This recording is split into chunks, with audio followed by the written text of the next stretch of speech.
ছবিটা একবার তুলে ধরে দেখতে পাচ্ছেন এই মুহূর্তে হাকিমপুর চেকপোস্টের অবস্থা এটা, এবং যেখানে ইতিমধ্যেই বাংলাদেশে ফেরত পাঠানোর জন্য ইতিমধ্যেই ভিড় জড়ো হয়েছে। Norok skeno borok kabangma nugui mankana obrok sabo obrongka Bangladeshi rok West Bengal government rok SAR paikha tei prekhe election paikha aboni yak ulo joto Bangladeshi rok no naitogunyai Bangladeshi no naitongo ta West Bengal government chini Tripura haste bo kabangma Bangladeshi tongui mano aboni bagai chini Tripura haste ni hapangbo borok ni haike je Bangladeshi tongnai rok no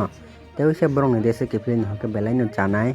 Tripura haste bo kabangma jaga no Bangladeshi rok tongo songno buno saibo mano hujagai bo tongo। ছবিটা একবার তুলে ধরে দেখতে পাচ্ছেন এই মুহূর্তে হাকিমপুর চেকপোস্টের অবস্থা এটা, এবং যেখানে ইতিমধ্যেই বাংলাদেশে ফেরত পাঠানোর জন্য ইতিমধ্যেই ভিড় জড়ো হয়েছে। এবং কিছুদিন আগে পর্যন্ত এসআইআর চলাকালীন সময় নির্বাচন পূর্ববর্তী সময়তে দেখা গিয়েছিল যে যারা মূলত এই বাংলাদেশি অনুপ্রবেশকারী এবং যারা অবৈধভাবে এই রাজ্যে অনুপ্রবেশ করেছিলেন, দীর্ঘদিন ধরে রাজ্যে ছিলেন, তারা বাংলাদেশে যাওয়ার জন্য তাদেরকে বাংলাদেশে পাঠানোর যে প্রচেষ্টা, সেই প্রচেষ্টা শুরু, এবং সে কারণেও এখানে একাধিক বাংলাদেশি তারা এসে জড়ো হয়েছিলেন। কিন্তু এই সময়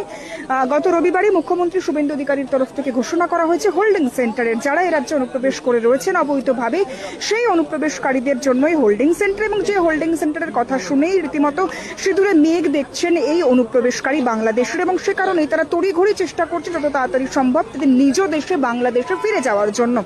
এবং ইতিমধ্যে আমরা জানি ভারত বাংলাদেশ সীমান্ত, সেই সীমান্তে ফেন্সিং এর কাজ শুরু হয়েছে, সেই সীমান্তে বিএসএফ এর জন্য নতুন করে জমি অধিগ্রহণ বা জমি দেওয়ার কাজও ইতিমধ্যেই রাজ্য সরকারের তরফ থেকে শুরু হয়েছে। সবটা মিলিয়ে এই মুহূর্তে বাংলাদেশিরা যারা রয়েছেন অনুপ্রবেশকারী, এখানে কেউ 10 থেকে 12 বছর আগে এসেছেন, কেউ বা 6 মাস আগে, কেউ 6 বছর আগে, এবং তারা প্রত্যেকেই দালাল ধরে টাকা দিয়ে এ রাজ্যে এসেছেন রাতের অন্ধকারে, এমনটা তারা নিজেরাই স্বীকার করছেন, এবং তাদের কাছে কোনো রকম বৈধ কাগজপত্র নেই। বৈধ কাগজপত্র করতে হলে এ রাজ্যের তৃণমূল আশ্রিত নেতারাই নাকি তাদের কাছে টাকার দাবি করতো, এমনটাও অভিযোগ করছেন তারা। সবটা মিলিয়ে এ রাজ্য থেকে এই মুহূর্তে যাওয়ার হিড়িক, বাংলাদেশে ফেরত যাওয়ার হিড়িক, এবং বাংলাদেশে ফেরত যাওয়ার জন্য এই মুহূর্তে রীতিমতো তারা এই হাকিমপুর চেকপোস্টে ভিড় জমিয়েছেন, এবং তাদের যে সমস্ত জিনিসপত্র, দীর্ঘদিনের জিনিসপত্র, ব্যাগ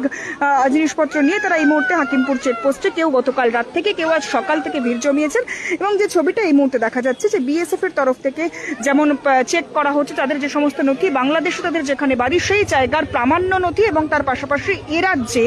তারা যে ছিলেন এতদিন তাদের বিরুদ্ধে কোনো রকম ক্রিমিনাল অফেন্স অর্থাৎ কোনো রকম অপরাধমূলক কাজের কোনো অভিযোগ রয়েছে কিনা সেই সবটাই এলাকার যারা পুলিশ আধিকারিক রয়েছে তাদের তরফ থেকে খতিয়ে দেখার পরে বর্ডার পার করে বাংলাদেশে যাওয়ার যে প্রক্রিয়া, সেই প্রক্রিয়া ইতিমধ্যেই শুরু হয়েছে। বিএসএফ এর তরফ থেকে ইতিমধ্যেই সেই প্রক্রিয়া শুরু করা হয়েছে। এই যারা রাজ্য পুলিশের যারা আধিকারিক রয়েছেন, স্থানীয় পুলিশ আধিকারিক, তাদের তরফ থেকে চেক করে তবে বিএসএফ মারফত তারা বর্ডার পার হবেন এবং বাংলাদেশে পৌঁছে যাবেন।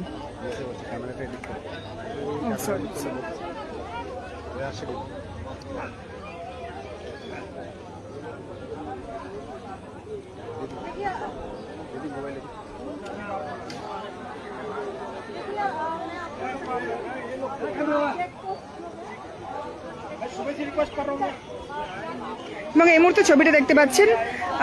বাংলাদেশি যারা রয়েছেন অনুপ্রবেশকারী, সেই বাংলাদেশিদের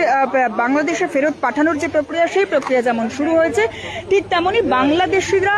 এই মুহূর্তে যারা অনুপ্রবেশ করেছিলেন, যাদের কাছে কোনো রকম নথি তথ্য নেই,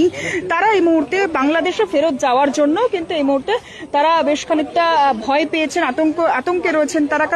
কারণ যেভাবে হোল্ডিং সেন্টারের কথা ইতিমধ্যে ঘোষণা করা হয়েছে রাজ্য সরকারের তরফ থেকে, আর তাতেই তারা ভয় পেয়ে বাংলাদেশে ফেরত যাওয়ার জন্য রীতিমতো ভিড় জমিয়েছেন, এবং তারা চাইছেন যত তাড়াতাড়ি সম্ভব যেভাবেই হোক তারা বাংলাদেশে ফেরত যেতে চাইছেন।